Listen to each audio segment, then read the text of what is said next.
Welcome to the intersection of technology, cybersecurity, and society. Welcome to ITSP Magazine.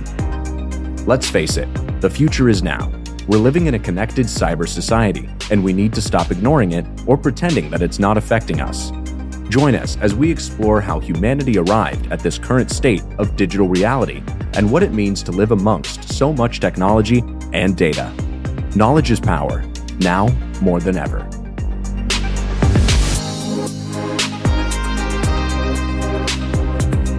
Black Cloak provides concierge cybersecurity protection to corporate executives and high net worth individuals to protect against hacking, reputational loss, financial loss, and the impacts of a corporate data breach. Learn more at blackcloak.io. BugCrowd's award-winning platform combines actionable contextual intelligence with the skill and experience of the world's most elite hackers to help leading organizations identify and fix vulnerabilities, protect customers, and make the digitally connected world a safer place. Learn more at bugcrowd.com.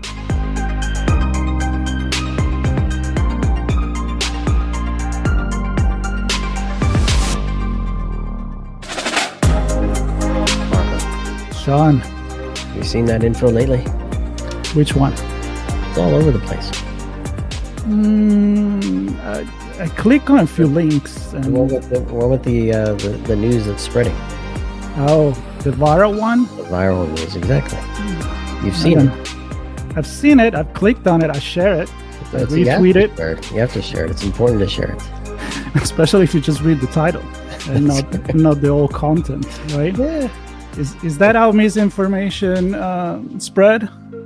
I think? don't know. You tell me.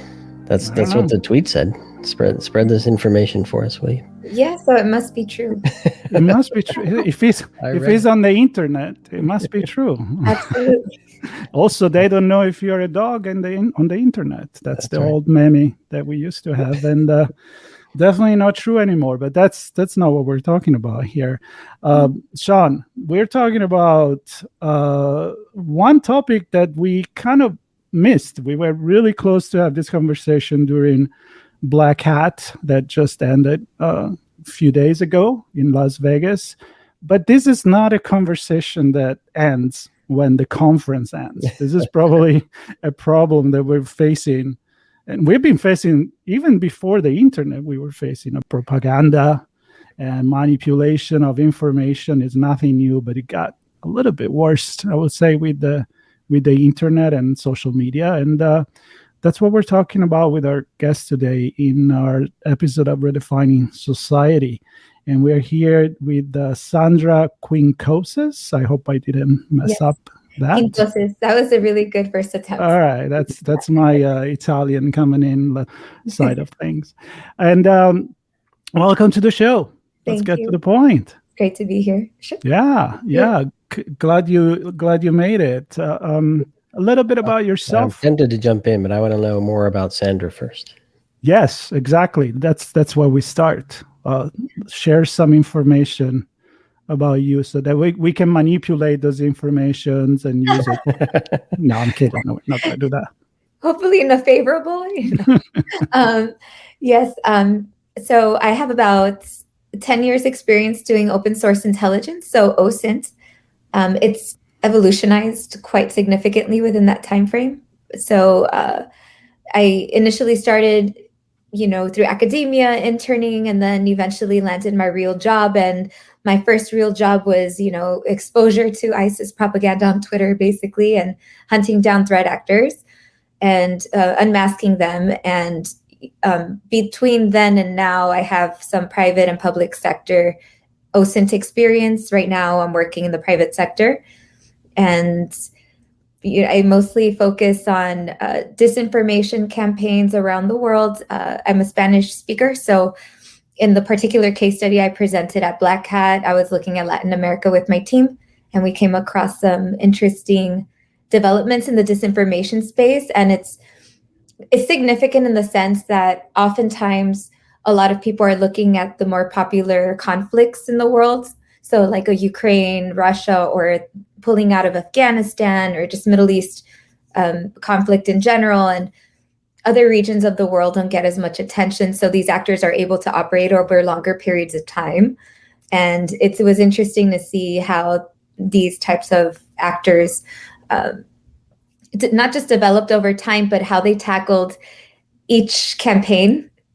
And it just shows how the world is ever changing, and so is the virtual world. So yeah, it's just a little something I learned along the way in all these years working OSINT, really. And actors learn from each other. So a lot of the strategy I saw ISIS doing initially in the beginning of my career, I'm seeing other actors linked to governments and others, just private entities, also conducting similar strategies.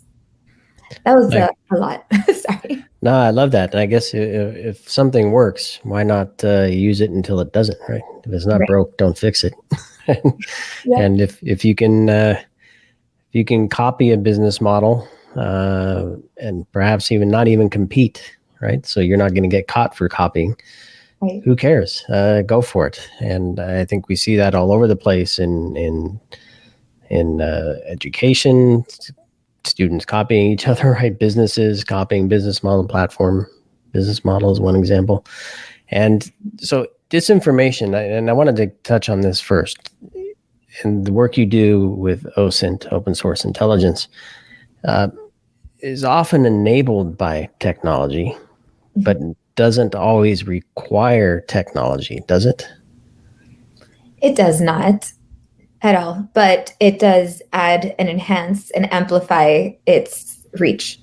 So it's especially important. I mean, not everybody is on the internet, so there are aspects outside of the internet that does affect society. But I would say overall, increasingly people are having more access to the internet and different and smartphones, and so they have more access to information that may or may not be misleading.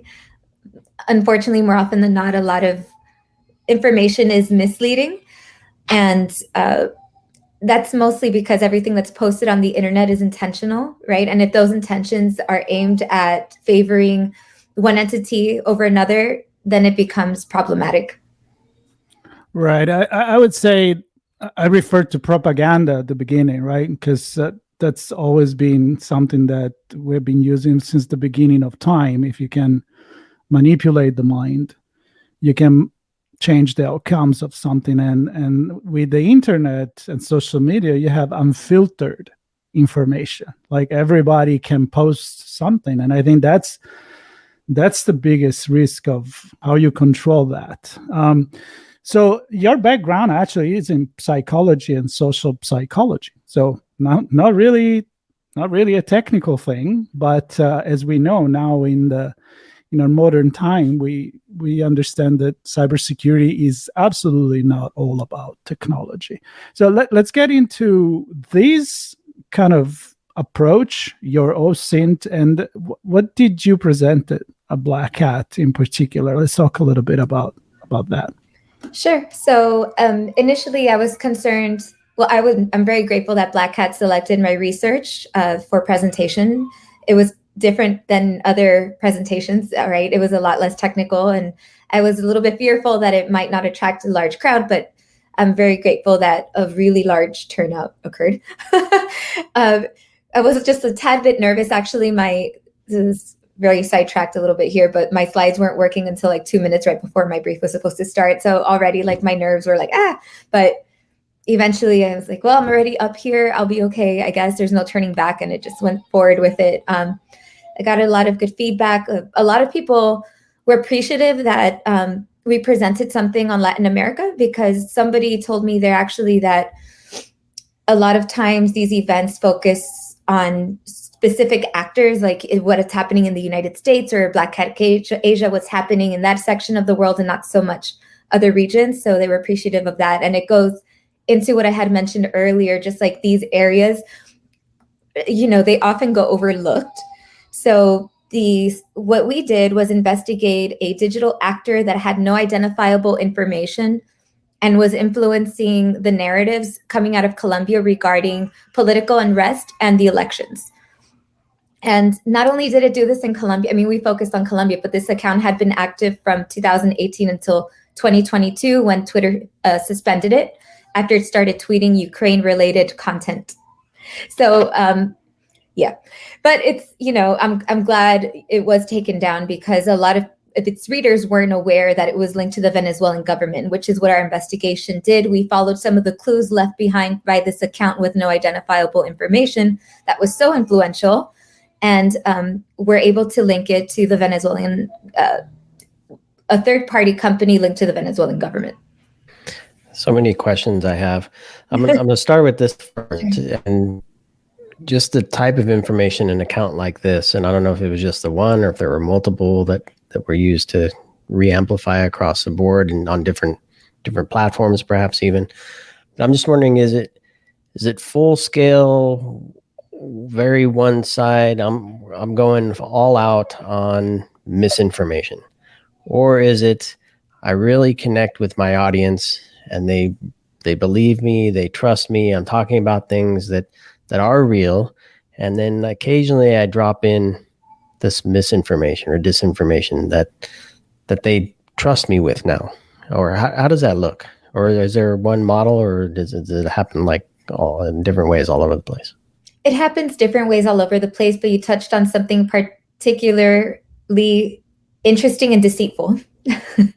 And that is mixing the false news or false information among a lot of truthful information or just activity that's going on in the ground that can be reported one-sided, but isn't necessarily false, right? This account was covering protests on the ground, and it did give a few instances of events that did not really occur, making the administration in Colombia at the time, which is friendly to the US, more friendly, making it look really bad. But among all that, in those small instances, much of the content was true. So it was able to capture trust from its audience. It presented events in a way that did favor the opposition candidate, which was Gustavo Petro, the leftist, the first Colombian leftist president, really, they've ever had. And the strategy was not something they just did on a whim, right? It was well planned, and it required psychological strategy. So it's not that everybody can comment on the internet, get an account and start doing it. Although I feel like a lot of people take a position nowadays. I'm looking at misinformation here in the United States, for example. There are many accounts. I think it's become really okay to just outlie. Like, yep, I'm just going to say a lie and you deal with it. You're not even pretending anymore. Mm-hmm. So that's a little bit different, and it's up to you if you want to believe it or not. But when it's carved in between the truth, I feel like you kind of need to have a certain amount of skills to do that. So I'm wondering, was this account operating on its own, or was it connected to other major player, maybe nation states, and anything else that was spreading? It often spread RT, so Russia's RT, state news, their perspective on the matters in Latin America and Ukraine, hence the reason why probably, I'm not for certain that's the reason why it got suspended from Twitter. It's just interesting how once it started tweeting about the conflict over there, it was suspended. But it did echo a lot of RT related content. Venezuela and Russia do have media agreements with one another. So it wasn't surprising to see that echo chamber phenomenon occur. And another one, Iran's Spanish language news outlet, Hispan TV, which was suspended from Twitter a long time ago. It also echoed similar coverage from that news agency as well. Just an echo chamber. It was a very interesting account in the sense that there were others similar to it, but this account was active 22 hours a day on average. So we believe there were more than one user operating it. This shows that and it actually engaged a lot with the community. So it wasn't just retweeting and it didn't automate messages. There was actual effort put into it, which could be because of an ideological incentive or financial. We didn't investigate that aspect of it, but we did see that there was definitely strategy. It was able to interact with inauthentic accounts, with authentic accounts, and with state media from other countries. So it was in the middle, almost just pulling strings when it was the right time to. I'm just wondering, so the human versus automated, aka bots, being involved there, and so 22 hours a day, regardless of who or what's doing it, that's a lot of content, and it raises a question for me: how does one do a checks and balance against the information there? I don't know if it's the platform's responsibility to kind of look at the content that's coming out of it. Is it the people that are receiving the negative impact of it? Are they responsible for countering it in some way? And if so, how? I'm just wondering, how do we take this information and actually pick it apart and find out what's good, bad, indifferent, dis information? Right. It's a good question. It's definitely a challenge for a lot of social media platforms and for analysts and security specialists in general, because even if you do tackle it one way, they'll adapt and do something else. So one of the arguments I raised in the brief at Black Hat was that it's important to know the source of where your information is coming from. So for instance, social media platforms like Facebook and Twitter, they do often list when an account is linked to a government of a country. So I'll use RT as an example. It does say it's linked to the Russian government and other similar entities. But then you have accounts like this one, right, with no identifiable information, no known, it's able to operate with impunity. It's no liability whatsoever because nobody knows who's behind it. So it's important to know who that source is to understand. Now, if I know this account, it's tweeting all this information and the actors behind it are linked to the Venezuelan government, that makes a lot of sense to me now. I understand why I'm reading things from the perspective that it's being presented. But I also understand geopolitics, which a lot of other people might not. So they wouldn't understand that so much. So yeah, it's just one of those things, a domino effect. We're still in the beginning stages, I think, in general as a society.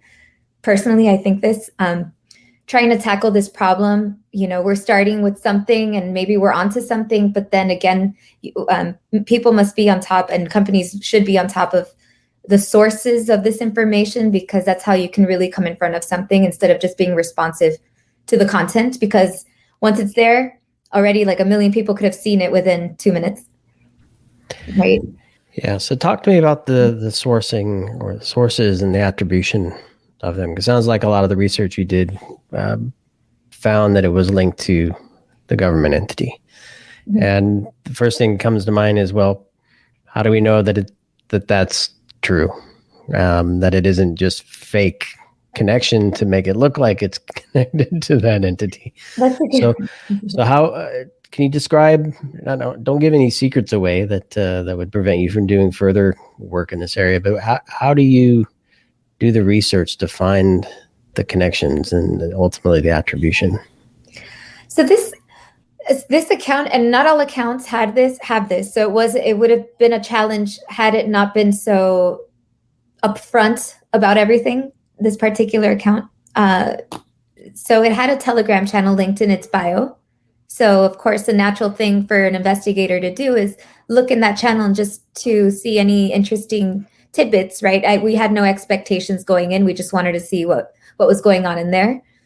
And all of a sudden we see a user that had listed admin next to its name. So the fact that this account, Chaleco Samaril, which we haven't named in this yet, so Chaleco Samaril was the user, had this Telegram channel linked, and its admin is a separate entity, not Chaleco Samaril, raised some red flags for us. So naturally, what we did was just Google who is this entity, and we found some other names linked to it, and from there we were able to see this name, what a LinkedIn profile to see what company he works with.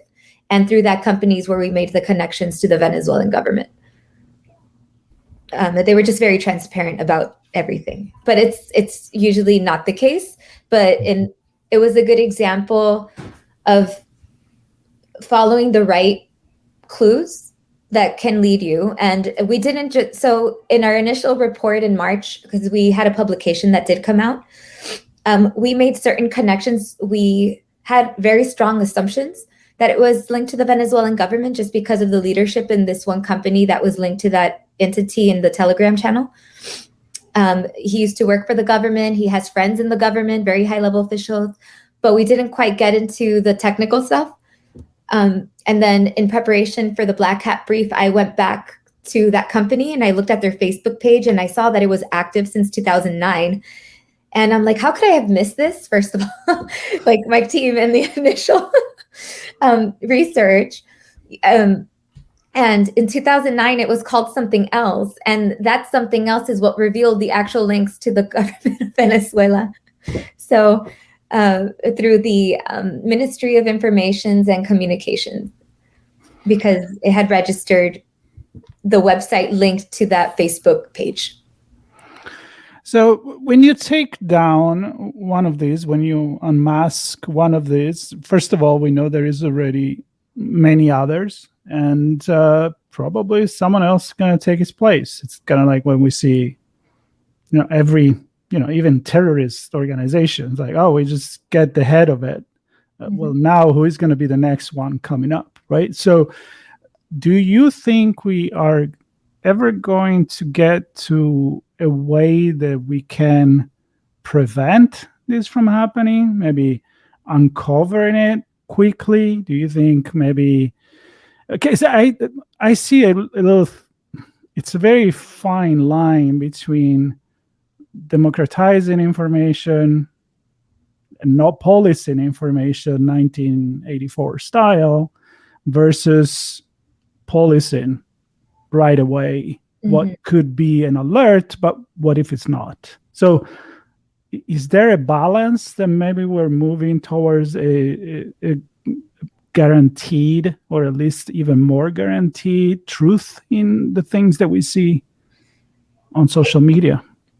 I think it's very unrealistic to think policing will solve the problem.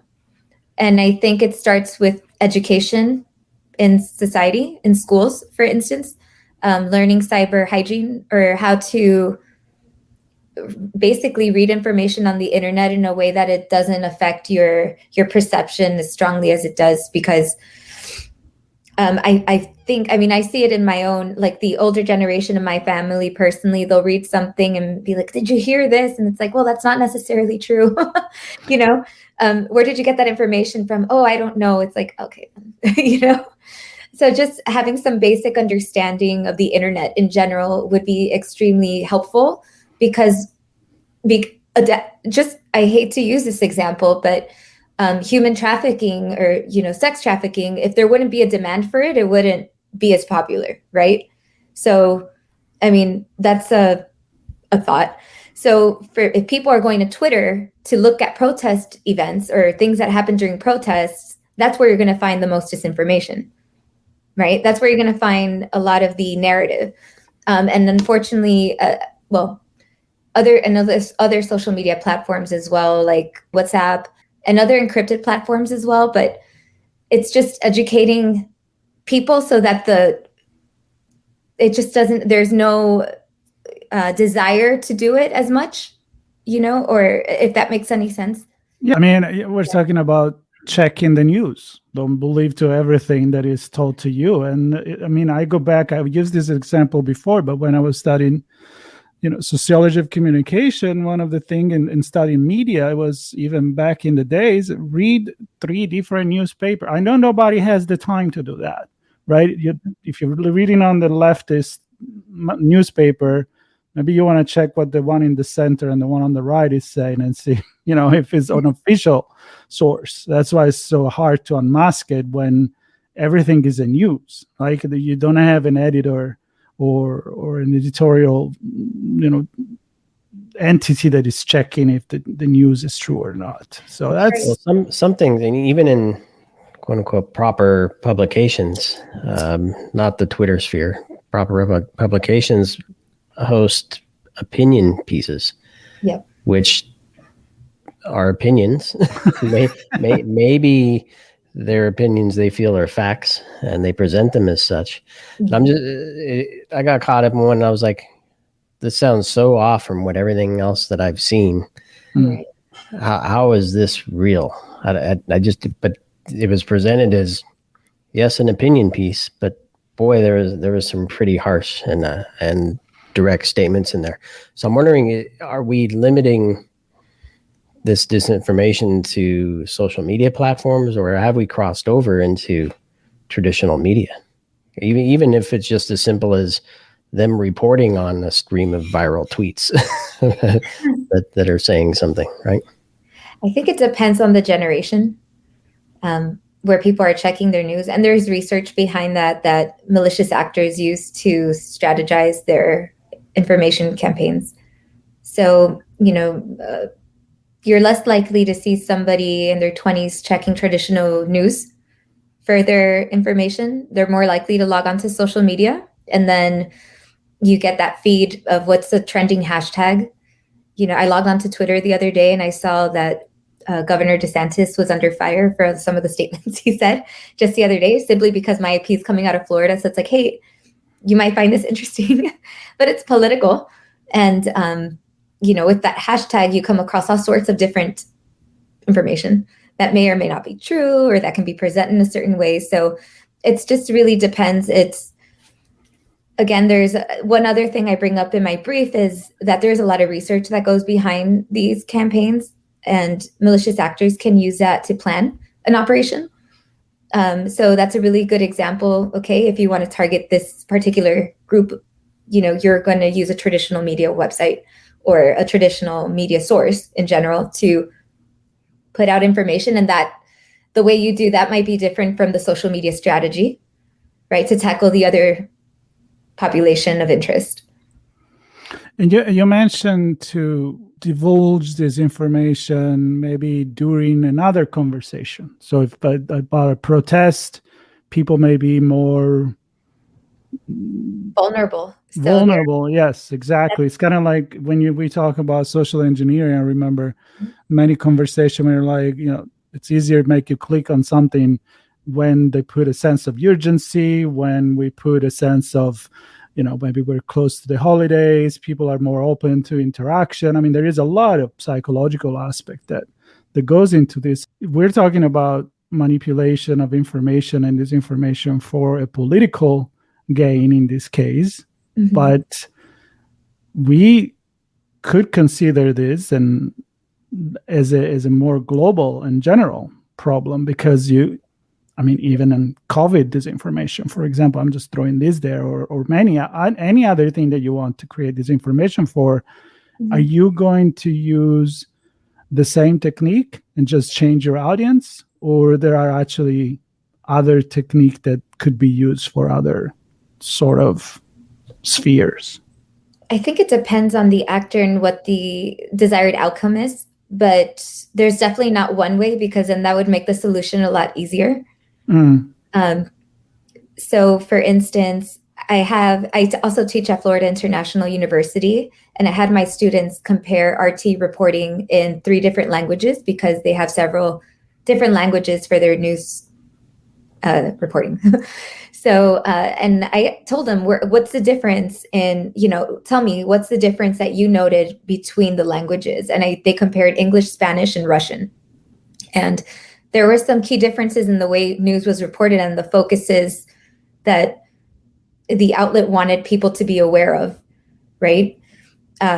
So that was quite interesting. And I think a lot of it is just extremely catered, and how much capability does the actor have to cater to a particular audience, right? Because there are less sophisticated actors that can do disinformation campaigns, but they're cut a lot easier because it's just not the effort, the amount of effort isn't there compared to these more sophisticated actors that are able to really find a target and cater messaging towards it, if that makes any sense.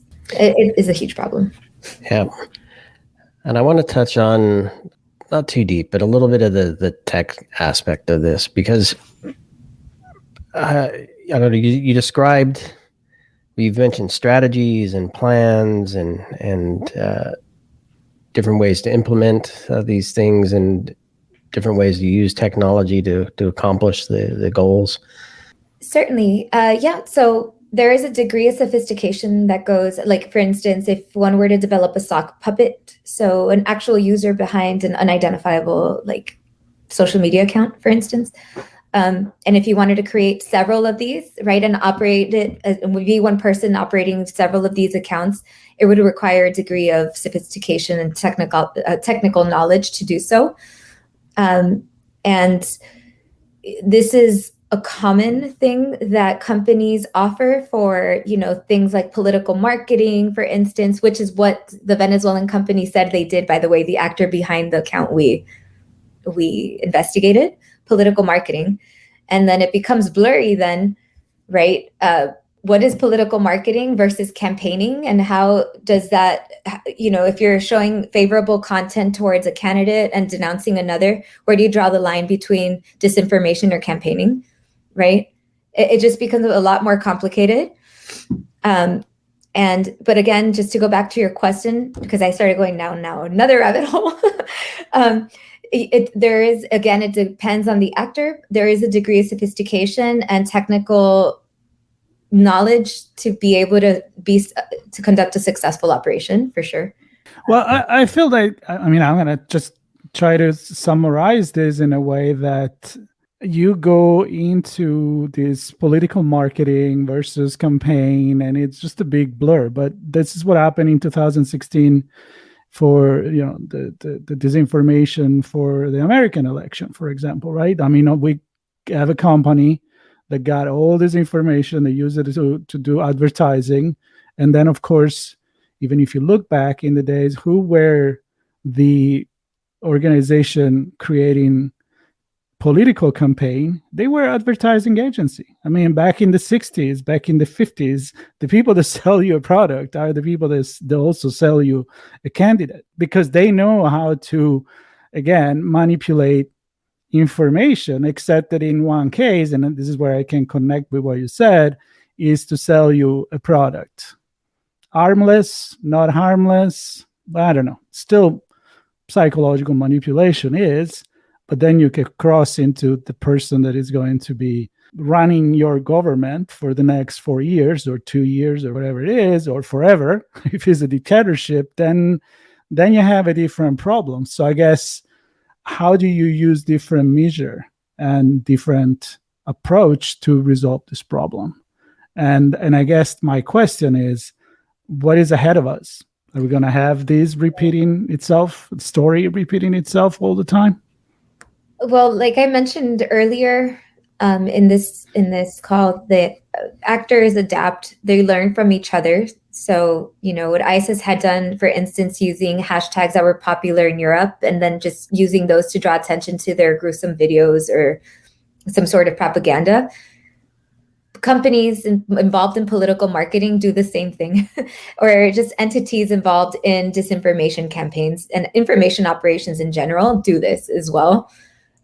There is a cycle to it. So there is a request, obviously, that goes into it, a planning stage, a research stage, a planning stage, operation, a review, and then you re-engage. So that's how they're able to adapt. It is marketing. And it doesn't look pretty from here, because a lot of what is appealing to people is to feel superior, right? That's social identity theory, right? To feel superior. And so having that us versus them be the center of these campaigns is really harmful. It's divisive, and it causes extremism in ideology in general.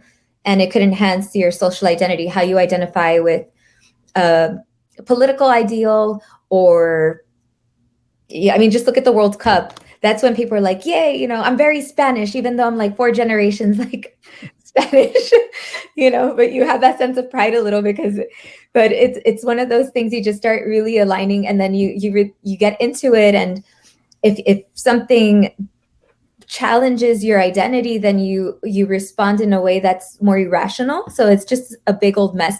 So that's why I do advocate personally for education, starting in schools, for people to understand how the internet works, the malicious aspects to it, because there are a lot of benefits as well, which they do learn in school.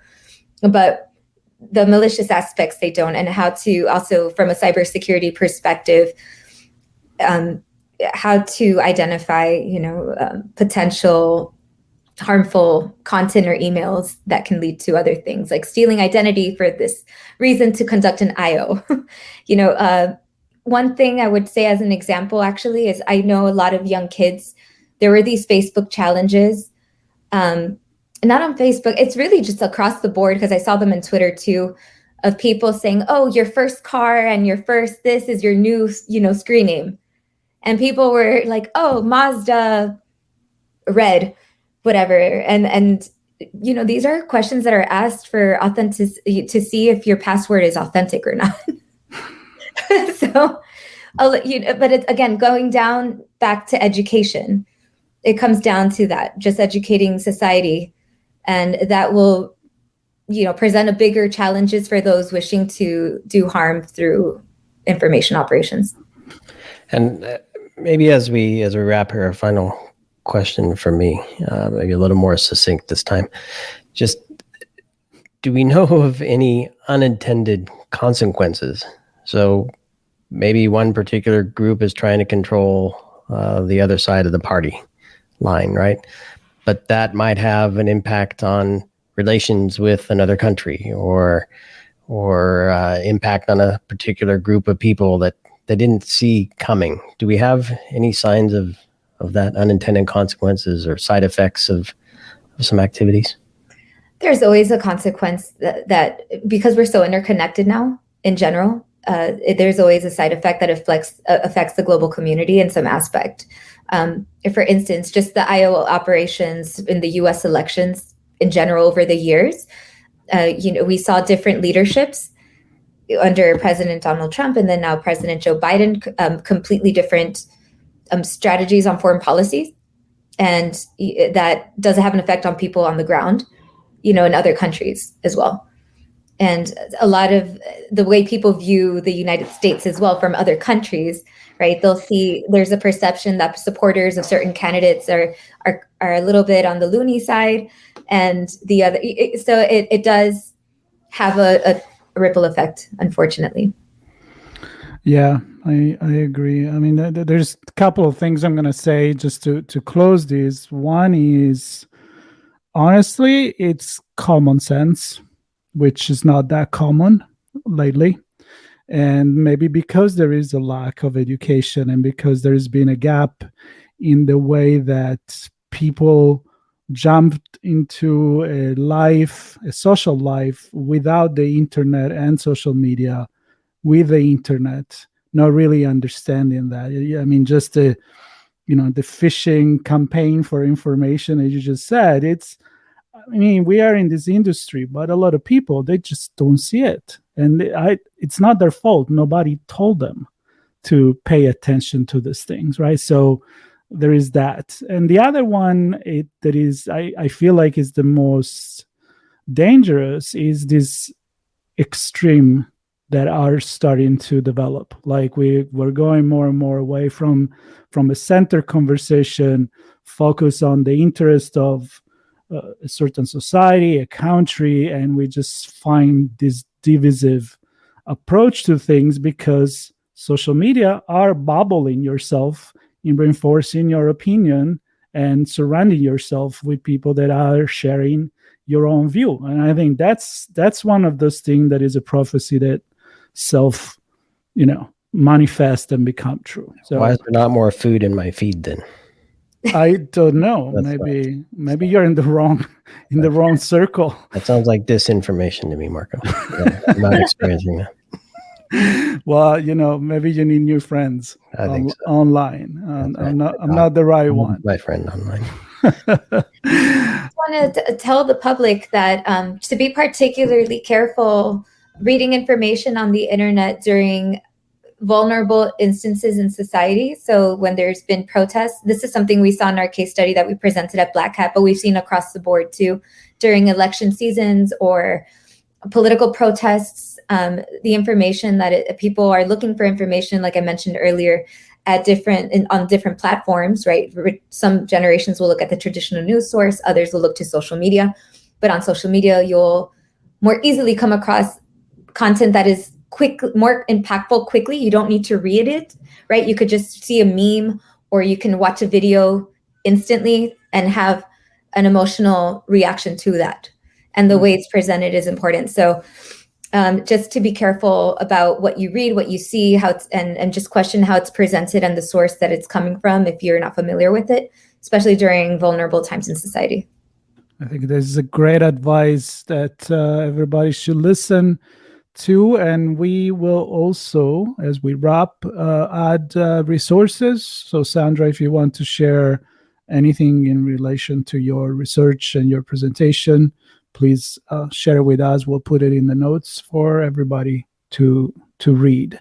And I'm sure it wasn't the first, it would not be the last conversation about misinformation and manipulation and the consequences that for our everyday life, our government, our policies, and even our economy. Because, we didn't touch on that, but you can change a day in the market, on the stock market, really easy with some weird tweet from some person with a lot of followers. But thank you so much. And please, people, if this conversation made you think, that we succeeded, because we may not have the final answer, but we have a lot of questions, and we want you to question everything, especially if it doesn't sound right. Maybe you want to double check that. Or too right. or too right. Exactly. Yeah. Exactly. That's a good point too. So it's too good to be true. Maybe it's not true, right? Well, Sandra, thank you very much. Thank you, Sean, for being part of Redefining Society, as we will keep redefining society, because either we talk about it or not, it's going to change and redefine itself anyway. So thank you very much. Thanks, Sandra. Thank you for having me. Okay.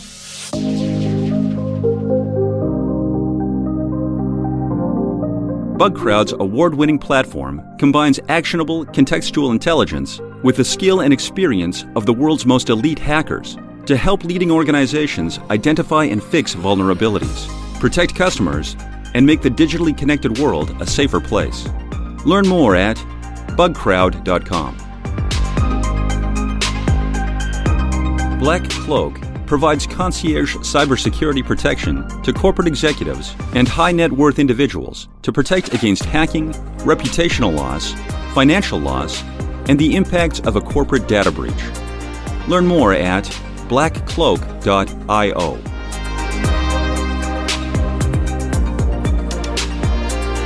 We hope you enjoyed this episode.